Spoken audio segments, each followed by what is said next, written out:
Ассалаумағалейкум баршаңызға. Таңғы сағат 9, кофемді заряжать етіп, бүткіл Турцияны айналып, миссиямды орындап келе жатқан жайым бар. Бұйыртса видеоның соңында бұл сапарға қанша теңге кетті, соның барлығын айтатын боламын. Ал әзірше бұл контентті тамашалап, видеоға лайк басып, пікір жазып, арнаға тіркеліп отырсаңыздар, нұр үстіне нұр болар еді.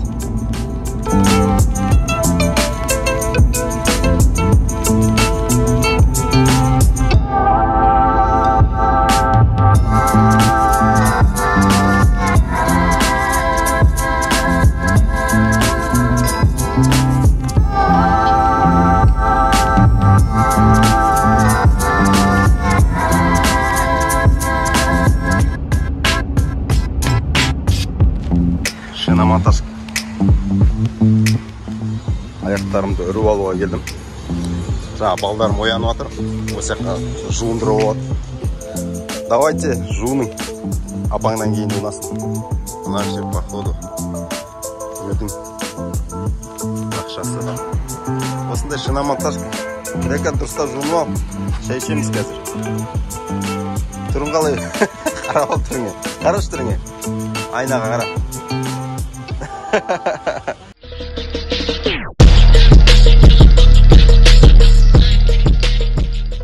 Мына жерде жалпы осындай жанармай станциясында түріктердің самовары тұр, былай айтқанда. Қазір түрік шайын құйып аламыз мына жерге. Удобно да, проблема жоқ ешқандай. Біздер таңғы ас ішуге келіп жатырмыз. Мына жерде теңіз. Аны қараңыздар. О, май гад болып тұр ғой. Че там нешеміз? Сыр, колбаса, нан және шай. Болды, басқа ештеңе жоқ. Қалай, нормально ма солай? Иә, осылар бола ма, болмай ма? Не керек-ті арқасына? Шоколад? Мен саған шоколад. Бола ма су? Мен саған шоколад шаймен. Мен саған шоколад шаймен. Маған. Қырлық балмаң әйтеуір осы жерде. Болды ма, нормально ма? Ас болсын ба? Давай. Ас болсын.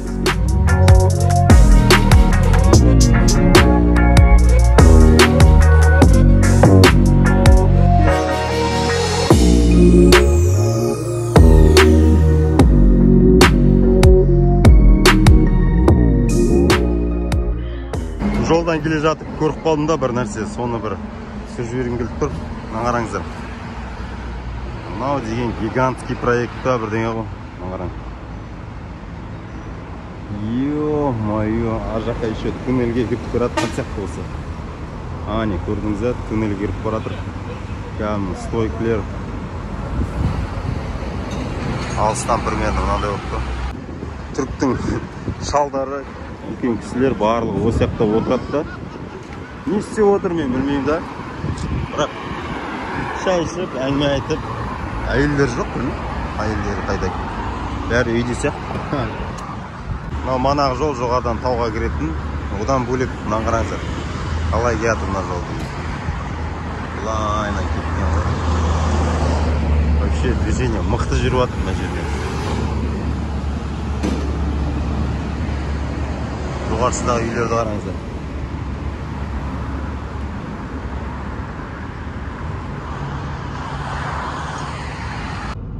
Дәл қазір міне Түркияның Трабзон дейтін қаласына кіріп келе жатырмын. Бұл да ірі қалалардың бірі. Дәл Қара теңізінің маңында орналасқан. Бұл жерде де таулы аймақ. Бұл жерде туннельдердің көкесі бар. Одан кейін әрі қарай жүретін болсақ, Резе дейтін қала бар. Қалашық яғни. Одан әрі тағы да бір кішігірім ауыл аймақтар бар. Одан кейін шекара Грузиямен. Енді қазір асып кетсе 200 километрдей жол қалып тұр шекараны өтуімізге. Сонымен әрі қарай Грузияға кіреміз. Дегенмен де қазір егер қызықты алдымыздан нәрселер шығып жатса, мүмкін қалып қоямыз деген үміт. Че там, Бека? Қайдасың сен? Бека, жатсың ба? Шаршадың ба? Сен че? Қалай, папамен жақсы кетсіңдер ма? Иә, күшті. Күшті ма? Точно? Самолетпен ұшып кету керек емес пе еді? Иә. Мамамен? Онда теңізге бара алмайтын едің ғой. Ему уже не нужно. А? Море не нужно. Қаяққа мама апармайды сені? Апарады. Ой. Ол сені Каспий теңізіне апарады. Қара теңізге апармайды. А, не? Қара теңіз маған апармайды. Қандай теңізін айтсам? Каспий теңізі ұнай ма? Онда, короче, кете береміз ғой да, теңізге соқпайды. Папа, кеше бар емес па қара теңізде шықпай өліп шомылды ғой. Соны айтам. Солай жалпы жайлап келе жатырық, әңгіме айтып, анау, мынау, короче. Ұйықтаймын мен. Ұйықтайын деп жатыр еді, соны жайлап оятып алып жатқан ғой. Как граница жатарсың. Оған дейін не бар? Ана айдан көріп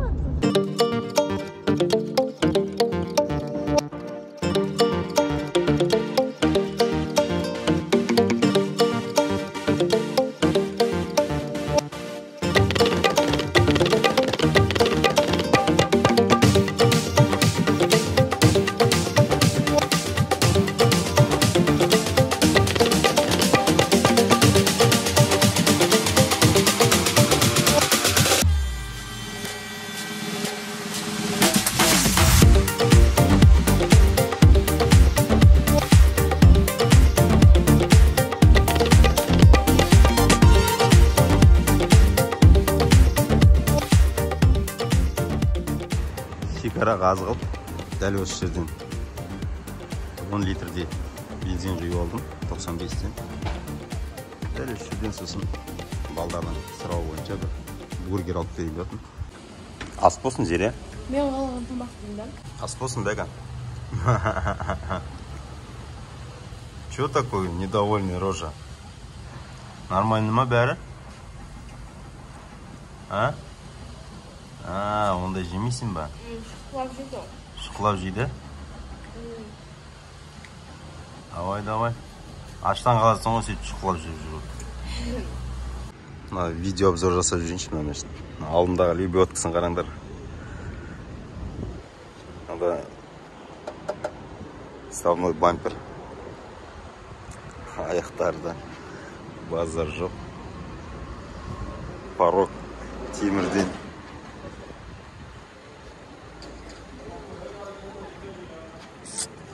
Дәл екен. Аямайды оға. Шекараға жақындап келе жатырық. Жол бойындағы фуралар мынадай. Жеңіл көлік аз болса жақсы болар еді негізінде. Аз болатын шығар деген үміттеміз. Ешқандай бөгетсіз, ешқандай кептеліссіз Батуми жағына өтіп аламыз бұйыртса деп ойлап отырмын. Турцияның ең соңғы ауылына келіп жатырық. Жалпы Кемаль Паша деп аталады екен. Одан кейін Сарпы ол дәл сол шекара. Сонымен біздің осы Түркия мемлекетіндегі сапарымыз жалпы аяғына тамандауға жақын. Енді бұйыртса әрі қарай Батумиге кіреміз. Мынаны қараңыздар, туннелдің ішіне дейін кезекте тұр ғой. Негізі осы ұзақ жолға шығатын үлкен көліктер қиынау негізі, апталап жатады ғой шөте. Ал міне бізде келіп қалдық. Енді Сарпы Гөмрүк капасы дейді. Бізде бұйыртса так. Осыдан өтетін шығармыз деп ойлап отырық. Бұйыртса. Қазір видеоны сөндірем. Алдымда жобамен 15 мешіндей бар. Нормально сияқты вроде. Көреміз. Енді түрік аркадашлар тез япса жақсы болар еді. Өтіп кетеміз берсе. Отырған сол. Қызықтаймыз қарап, замандас подкаст. Азғантай мәшін қалып, берсе өтіп кетеміз. Түрік шекарасынан өтіп кеттік, аман есен. Ол жерде жалпы 754 па сондай лира штраф келіп тұр екен, айыппұл, яғни превышение. Соны дәл сол жерде карточкамен төлеп жібердім, Каспий Голдпен. Нормально жіберді. Енді міне нейтральный зонада тұрмын, әрі қарай Грузия шекарасына өтуім керек. Все, Құдайға шүкір, біздер официально Батумиге келіп жатырық. Енді бұйыртса әрі қарай план көреміз. Бүгін мүмкін осы Батумиде қонып кететін шығармыз. Себебі резон жоқ сияқты, ары қарай кете беруге. Жалпы мынаның алдында сетка бар еді. Сол сетканы алдырып тастады, типа защитный сетка болғанда жаңағы құстарға, масаларға деген сияқты да, соның барлығын алдырып тастады. Мен айтам ғой, ол деген Қазақстаннан бері қарай келатыр. Бүткіл Турцияны айналып кел. Еще Батумидің үстінен өттік сол кезде деп. Жоқ, болмайды, анау мынау. Хорошо, мен ерегіспей ақ қояйыншы деп. Жалпы міне осы Грузияның Турция бетінен кіретін границасы, шекарасы. Граница дей берем, жалмай. Шекара қазір бастайды ғой. Так. Қыздар, жігіттер, давай шапалақтақ қоямыз, біздер официально Батумидеміз. Ой, молодцы. Турциядағы саяхатты бітірдік, енді әрі қарай біздер Батумиге кіріп келіп жатыр екен, неде болса. Батуми! Мынақта уже мешіттер емес, мынақта шіркеулер.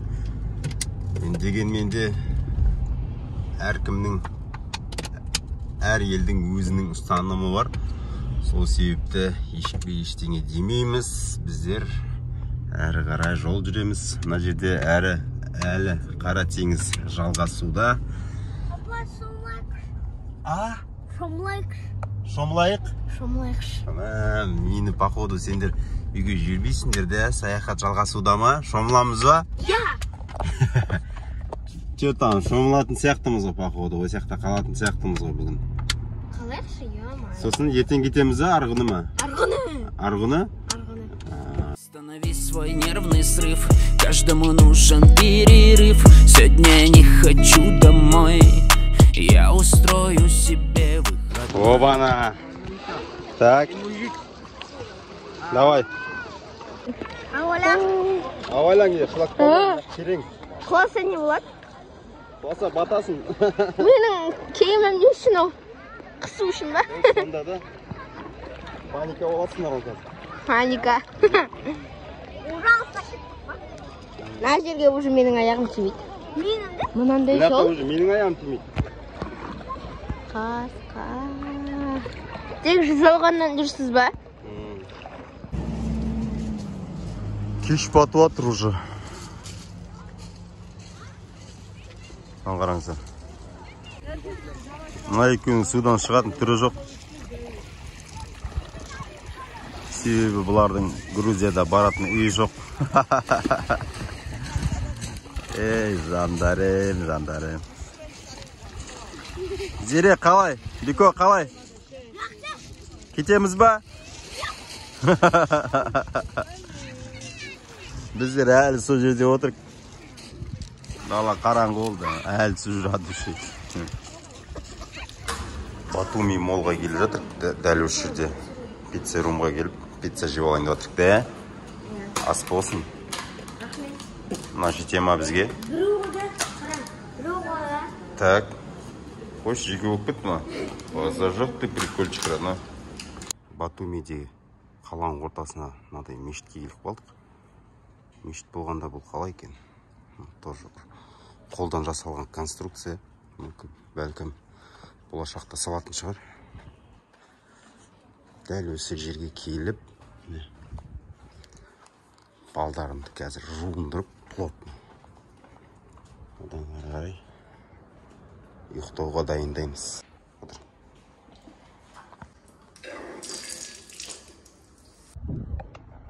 Балдарым әлі ұйықтап жатыр. Мынадай жерде таң атырдық. Батумидегі ең атпайтын таңның бірі болды бұл.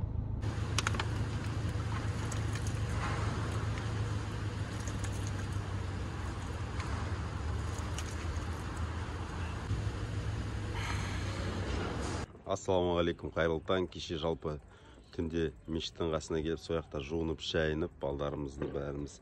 Одан кейін дәл соның қасына қона қойып едік.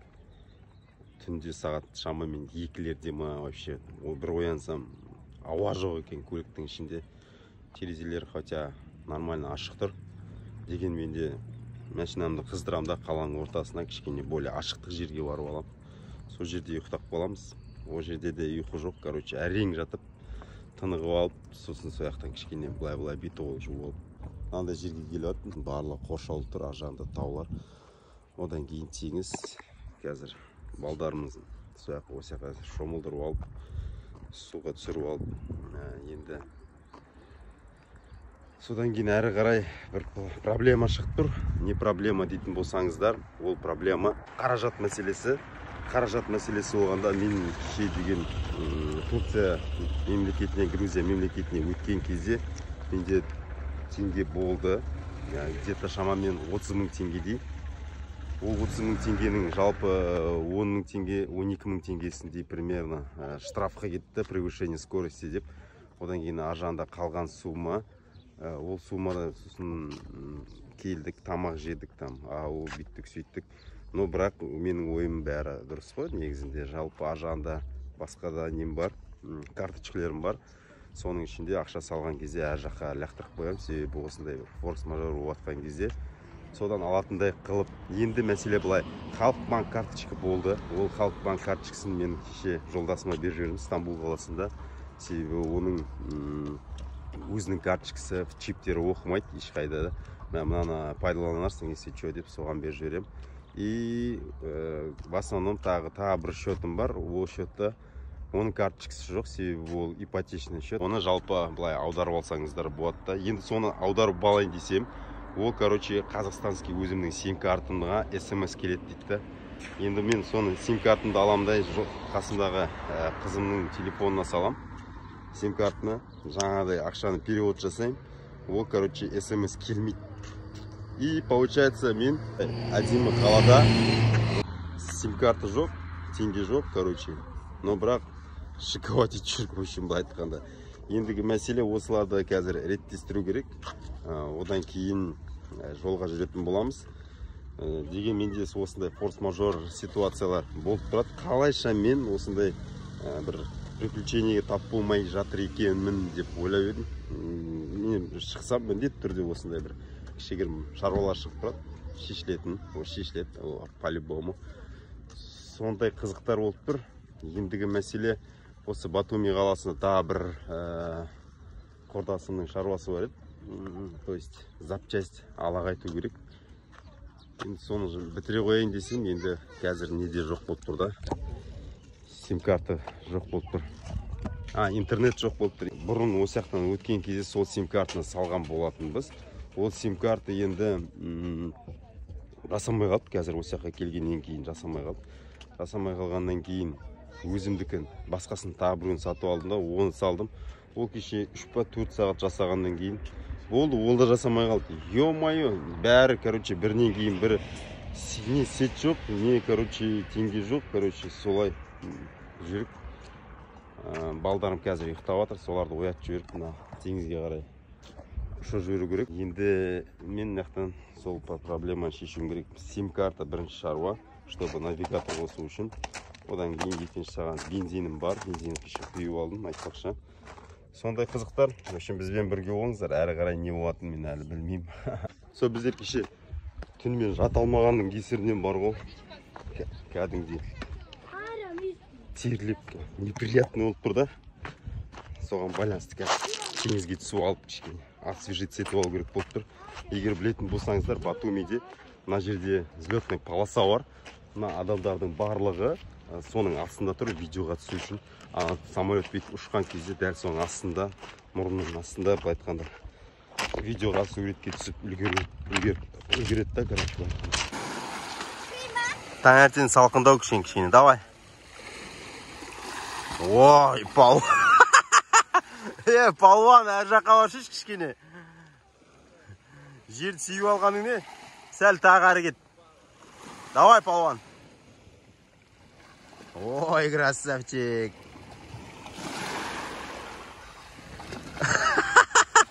Бетін соғып алған жоқсың ға? Айттың ғой сәл әрірек кет деп.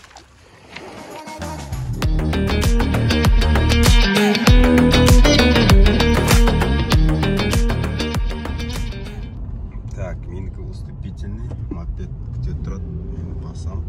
Менікі тағы уступительный. Ар жақта ешкім жоқ. Кеттік.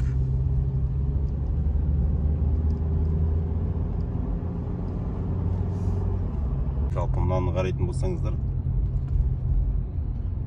өздерінің ескі ғимараты мынау. Көрдіңіз бе? Бұл да күйі шаршап тұрған сияқты. Каспий банкта теңге бітіп қалды, енді не істеймін деп тұрған кезде орыс жігіттер кездесіп қалды. Солармен сөйлесіп мән-жайды түсіндірдім. Солардың WhatsApp арқылы өзімнің жолдасыма шықтым. Кешегі Народный банктағы остаточный сумманың барлығын өзіме Каспий приложениемен лақтырып алдым. Одан кейін енді сим-карта алып, әрі қарай жолға шығатын боламын. Сим-карта деген жазу қарап жүр, бекон. Сим-карта деп жазып тұрмын. Мына жолды көріп отырсыздар ғой, да, былай кетіп бара жатыр. Дәл қасынан туннель жасаған. Одан кейін мына үлкен кәдімгі обрыв жатыр. Ар жағында өзен ағып жатыр. Трафик өте жоғары. Мәшін деген енді білмеймін.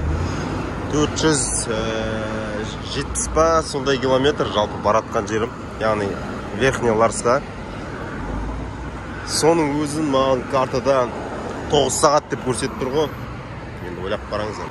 Тағы да бір айта өтетін мәселе болып тұр. Мына бір домдарды көріп отырсаңыздар, үстіне барлығы бачок қойып тастаған. Соған қарағанда бұл үйде су жоқ сияқты. Сонда қалай болған? Батуми қаласына жолға шығып кеткен болатынбыз. Енді Верхний Ларсқа қарай жол тарттық. Жолда жалпы өте көп жөндеу жұмыстары жүріп жатыр. 470 километрдің өзін бізге навигатор 9 сағатта жетесіңіз деп тұр. Жалпы осы бағытпен жүріп келе жатырмын. Тоқтамайын десем де тоқтауға тура кетіп тұр. Қараңыздар, қалай болып тұрған.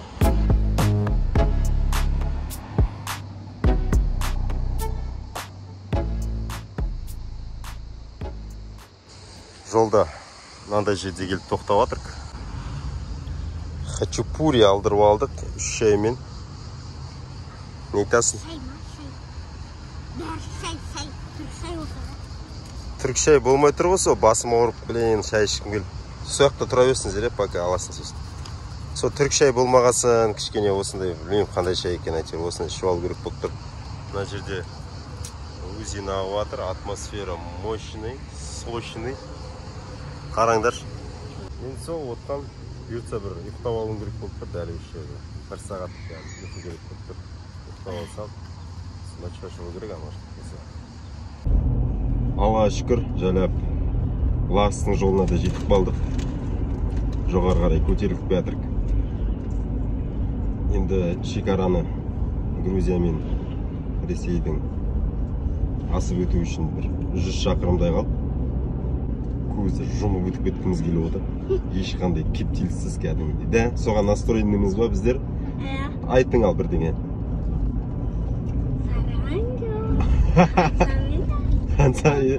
Сен корейсің бе не? Декі? Ассалаумағалейкум демейсің бе? Маған не қылайсың дейсің? Қалай жақсы кетсіңдер ма?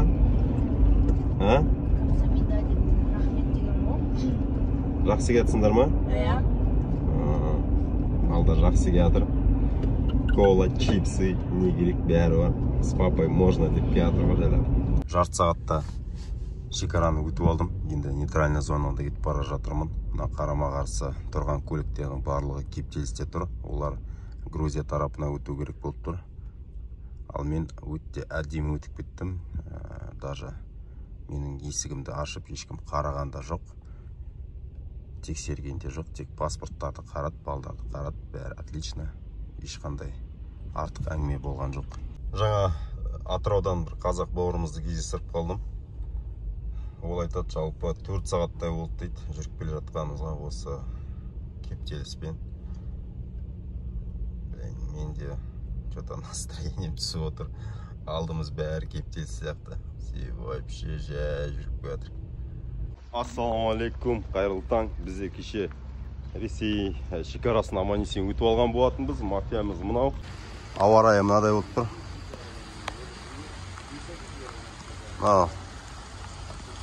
Ларстан шыққаннан кейін осындай тоқтайтын жері бар. Ауа райы жаңбыр. Жалпы түсіндіріп айта өтейін. Арғы жақта Ларс бар, граница, яғни Россия мен Грузияның шекарасы бар. Сол жерден жалпы арғы беттен мен мынаға келіп, түнде тоқтадым. Осы жаққа көлікке қонып, көретін болсаңыздар, мына жерде туалет, душ барлығы бар. 200 рубльден адам басына. Осы жаққа суға түсіп алдым. Ар жақта завтрак, шай мәй жасап алғы болады. Мынаяқтан заправка жасайсыздар да, төмен қарай Владикавказға түсіп, Грозныйдың үстімен, я болмаса Гудерместің үстімен ары қарай кете бересіз. Жалпы қалай? Кешегі бағыт бойынша айта өтейін. Кеше мен жалпы түнде өткен болатынмын шекараны. Енді ескі әскери жол, яғни старая военная дорога, оны түнде өтпеген абзал, жүрмеген абзал, себебі көліктер болады, жол жасап жатыр, қауіпті да аймақ.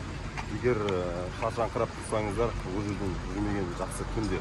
Егер шекараны осы Верхний Ларсты өтетін болсаңыздар, демалыс күні мен бірінші күн, я болмаса 6-шы күні сол күндері өтпеген жақсы, көлік көп болады. 2-ші күн, 3-ші күн, 4-ші күн дейді, сол ең көлік аз болатын кезі, сол кезде өткен жақсы. Егер түнде келетін болсаңыздар, Владикавказда шаршап тұрсаңыздар да, басқа отырсаңыздар да, осы жерден міндетті де толық Россиядан заправка жасап аласыздар да, әрі қарай шекараға кете беруіңіз керек болады. Себебі мынақты сіздер қонып, ол жақта уақыт жоғалтпағаныңыз жақсы. Одан қайта шекарада тұра бергеніңіз жақсы болады. Кеше түнде білмей қалдыңдар ма, қалай кіргеніңізді? Иә, білмей. Шекарадан? Иә. Ұйықтап отыр ма? Қалай көрдік біз? Ұйықтап отқанда кәдімгідей ана апай шығып бетімізді түсірді ма? Жоқ, сен тұрғыздым ғой мен. Тұрмайсыңдар ғой. Тұрғыздың ба не сен? Тұрғызып, кәдімгідей алдына апарып, паспортный контроль. Мен көрдім. Сен есіңде ме сен? Мен түрім, бірақ мен білмеймін оны. Обана.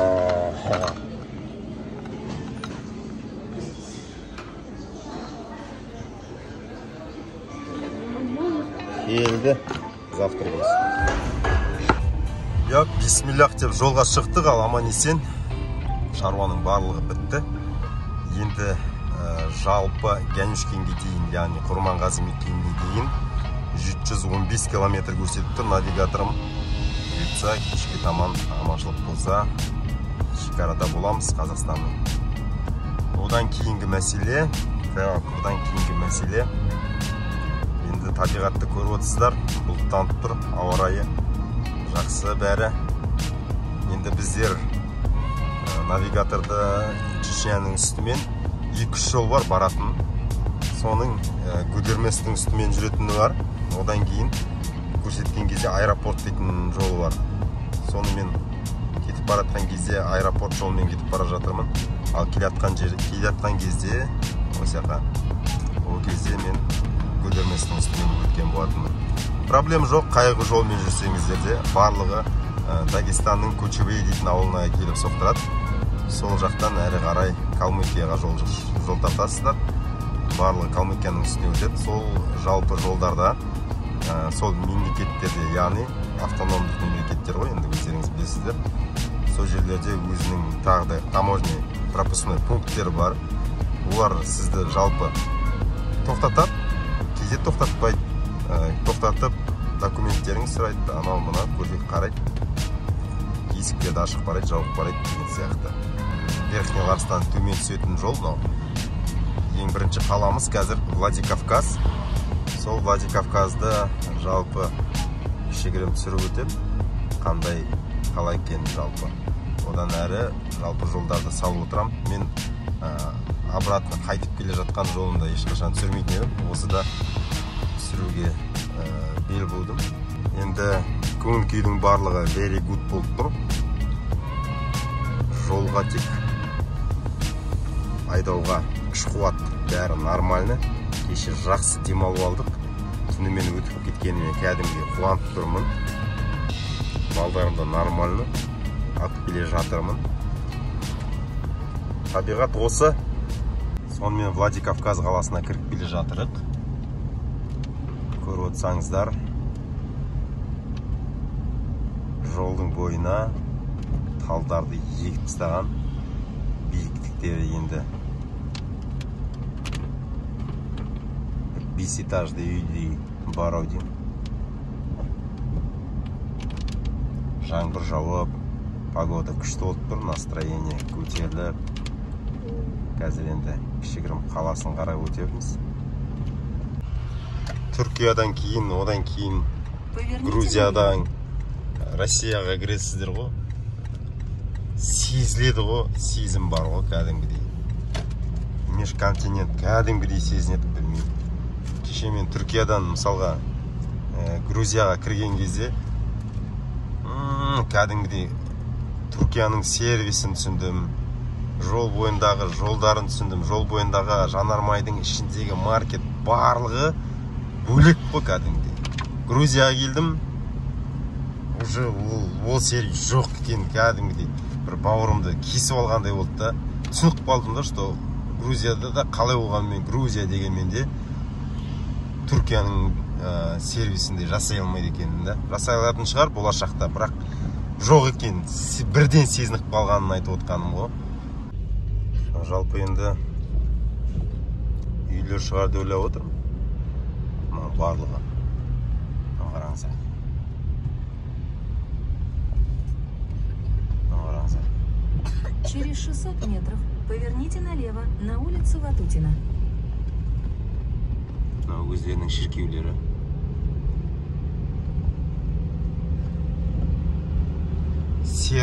Серая палитра дейді ғой. Менше кіріп келгенде сондай ощущение. Бір түрлі. Қараңыздар. Маршрутка сол көрік. Мына жерде көріп отырсаңыздар, үлкен завод тұр. Кезінде жалпы осы Владикавказда вагонно-ремонтный завод болған. Яғни вагондарды ремонттаған, жалпы қару-жарақ дайындаған. Осының барлығы. Сыртына қарасаң, ешқандай өмірлік признакі жоқ.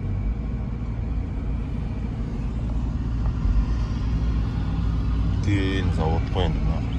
Жұмыс жасамай тұрған сияқты. Заброшенный. Чечняның Грозный қаласына келе жатырмын. Жаңа үлкен ұлы жолдан солға қарай болып кеттім. Енді мына жерде Грозненская ТЭС дейді. Через 600 метров Газпром екен. движение второй съезд. Газпромның алдымызда ДПС тұр. Так, содан өтіп кетейік, көреміз қазір қалай болады. Впереди камера на 60. 60 дейді, 100-бен келе тұрмай айтпақшы. Сонымен орталық көшесіне кірдік. Жалпы орталық көшесі бәрі бір бағыттағы жол. Мына жағында бөлек, мына жағында бөлек. Талдар өсіп тұр. Модамор, бар жаққа Модамор деп жазып тастаған. Ну такой. Қалай мен білмеймін, ощущение түсіне алмай жатырмын. Бағдаршамдар тез-тез жанып кетіп тұр.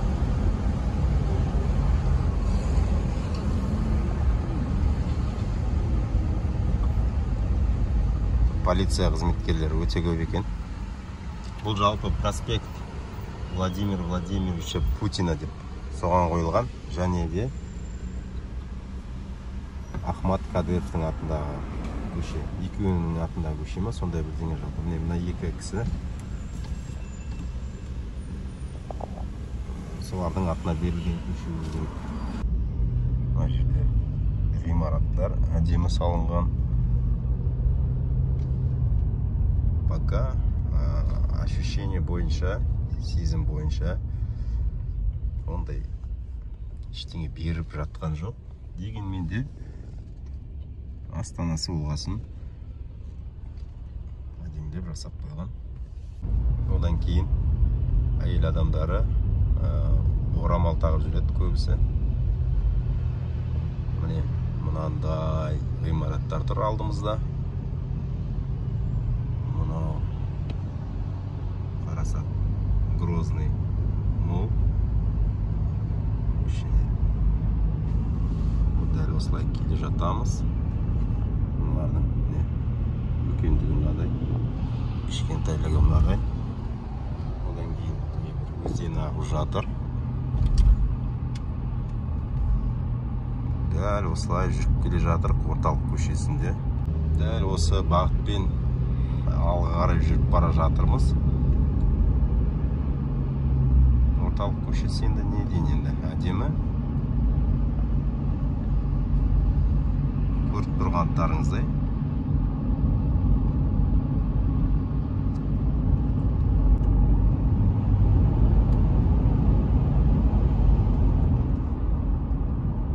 Мынандай бір ғимарат. Не екенін білмедім. Егер біліп жатсаңыздар, комментарияға жаза өтіңіздер. Пікірлеріңізді білдіріп. Алда ДПС қызметкерлері тұр. Телефон тыға тұрам. Жаңа жерде мен бір айналып кері қарай түстім. Енді осы орталық көшесі болғасын. Мына бір орталық мешіті болу керек. Бұл да мешіті өте үлкен. Бұл мешітте жалпы әдемі болып жасалған. Қарасаңыздар.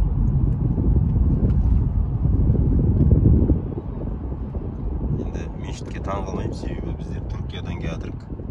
Түркияда мешіттің түрін көрдік. Жерде Дубай мол. Кешірсіз, Грозный мол.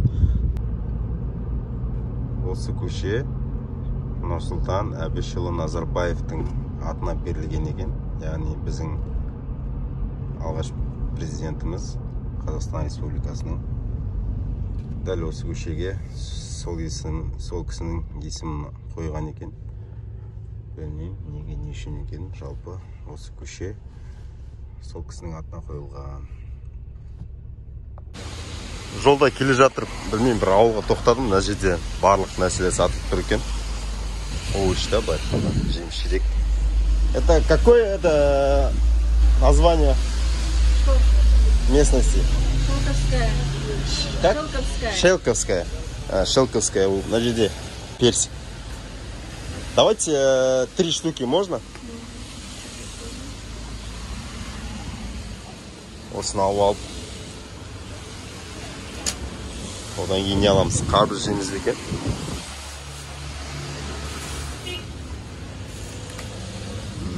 Спасибо.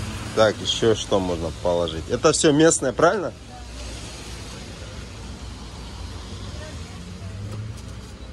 Эх, так груша. Груша тоже местный? Груша дагестанская. Какой будет вкуснее? Вот это или вот это? Вот это? Вот это, да? Давайте еще 3 штуки возьму. Как раз 3 штуки осталось. Местный? Да. Здесь, да? Шелковская, да? Хорошо.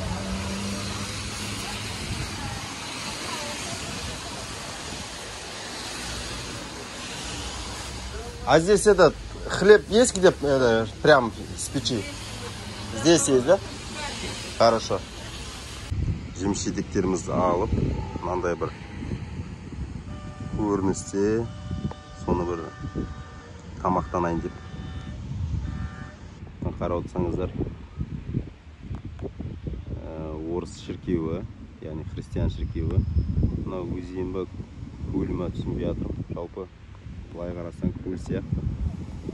Сиырлар жатыр. Сондай атмосфералар ше. Қазір осы жерде манаға алған қауынымыз бар, анауымыз бар, мынауымыз бар. Жүштен шыққан нанымыз бар, соны жеп аламыз. Кішігірім бардак болып тұр енді. Дәл осы жерде. Қауынды нанмен жеп отқан жайлап.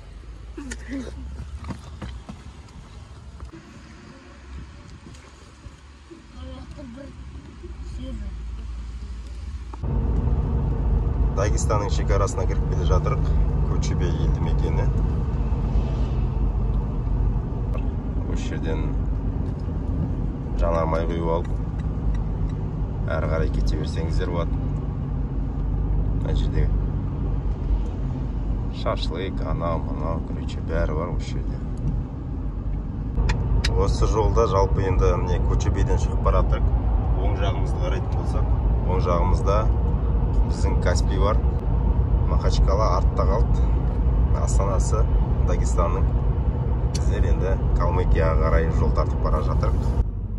Калмыкияның постына жақындадым. Жаңа міне Дагестанның постынан шығып кеттім, яғни шекарасынан. Ол жерде тоқтатты, есіктерді бір ашты да документтерге проверкаға жіберді. Кезекте тұрып проверканы өттім, тексерісті. Қолдарына құжат берген кезде даже тексергенде жоқ, қағатып берді қолыма. Баса берді. Сонымен Калмыкияға кіріп келе жатырмын. Мынандай кептеліс болмайтын еді, жалпы білмеймін. Осыда что-то барлығын тоқтатып жатыр. Примерно постынадай. Мына жерде тұр. Ана Калмыкияның шекарасынан өтіп кеттік. Ешкім тоқтатқан жоқ. Бәрі отлично болды. Енді міне Астрахань облысына кіріп келе жатырық. Заречный ауылының үстінен өтіп бара жатырық. Асфальттар салынып жатыр. Яғни тас жол. Өте сапасы мықты, маған ұнап тұр, кәдімгідей теп-тегіс болып тұр ғой, былай айтқанда. Жергілікті уақытпен сағат 10 түнгі Астрахань қаласына келіп жатырмын. Білмеймін, жолда мына шоурмен дейтін бірдеңе тұр екен, соған кіріп шығайын деп. Балдарым бар екен, ұмытып кете берем, өзім баса берем, тама жемей. Жергілікті коласы добрый деп аталады. Открой музыку лета дейді. Білесіздер, мұнда кола жалпы тыйым салынған. Ас болсын. Қызылжардың бойына жеттік, аман есен. Енді мына қалқып тұрған мосттың үстімен өтетін боламыз. Қалай киятсыңдар, жақсы киятсыңдар ма, балдар?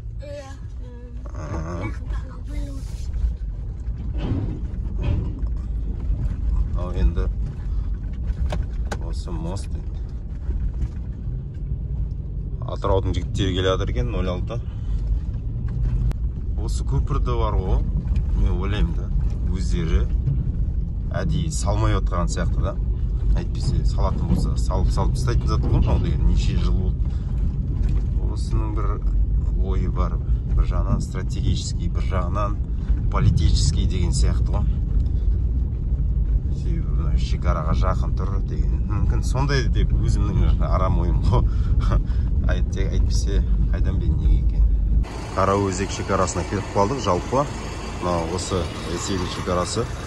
Асып кетсе алдында екі көлік бар. Екі көлік. Бұйыртса уже арғарай өтіп кетем. Шекарамның мынадай бар. Ар жағынан үлкен мәшіндер шығып жатыр, кішкентай мәшіндер кіріп жатыр. Сонымен елімізге аман-есен оралдық. Қазір Құрманғазыдағы жолмен жүріп келе жатырмын. Жол туралы ештеңе айтқым келіп отырған жоқ. Өзіңіз көріп отырғандай. Тек қана тезірек Аққыстау ауылына жетіп алсам деген үміт. Комментарияда жалпы көбісі жазып жатыр. Қанша шақырым жүрдің, қаншама қаражат кетті деп. Сол туралы қысқаша айтып өтейін. Негізі Ақтаудан түрік шекарасына дейін 2500 шақырым құрайды. Былай қарасаңыз, Алматыдан жақын. Бұл сапарда көлігімдегі шақырым көрсеткішті 9000 шақырымға дейін айналдырдым. Ал жанармайға келетін болсақ, 324 мың теңге, кафе, ресторан, қонағы, қыдыруға 842 мың теңге. Барлығын қосқанда 1.160.000 теңге жобасында ақша кетті. Жалпы осы форматтағы видео сіздерге ұнады деген ниеттемін. Видеоға лайк басып, пікір жазып, арнаға тіркеліп кетсеңіздер, нұр үстіне нұр болар еді. Баршаңыздың назарларыңызға рахмет. Ассалаумағалейкум, қайырлы таң. Жалпы біздер кеше таңда шекарадан өткен болатынбыз, және де Аққыстау ауылына келіп жеттік. Осы жерде Зейнеден ата мешітіне келіп, жуынып, шайынып, демалып, осы жерде ұйықтап қалдық. Енді күндіз түс болып, әрі қарай жол жүру керек болып тұр. Ақтауға да азғантай қалып, плюс-минус 1000-1200. Мына кешегі жолдағы көрінісіміз жүріп келген. Ал, балдар, қыздар, қалайсыңдар? Жақсысыңдар ма, Беко? Обед болды, ояншыш. Біздер енді аман-есен Қазақстанға кірдік. Қотыр жол болса да өзіміздікі. Сол жолдарға қалай болса да ештеңе жетпейді. Дегенмен де ол жолдар дұрыс болғанын қалаймыз. Сондықтан да официально біздер ресми түрде Қазақстанға кірдік. Сондықтан да бір қошемет беріп қойсаңыздар болады. Ой, молодцы, молодцы. Бәрекелді.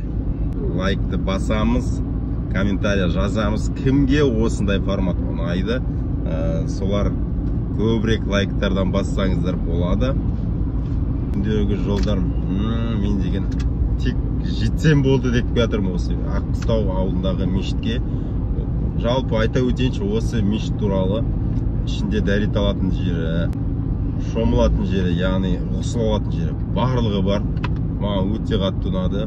Біздер по полный қолданып кеттік сол шаруада. Дегенмен де сол әкімдігіне, сол мешіттің үлкен алғысымды білдіргім келеді. 13.000 теңге 60 литр 95. Елімізге келіп жалпы бензиннің арзан екенін сезініп жатырмын. Себебі біз жүрген жерлердің барлығында мысалға 40-50-60 литрге қоятын болсаң, 30 мың, 40 мың, 50 мың теңгеге құйып тастайсың. Ол деген жіпсіз сойды ғой бізде. Жол деген.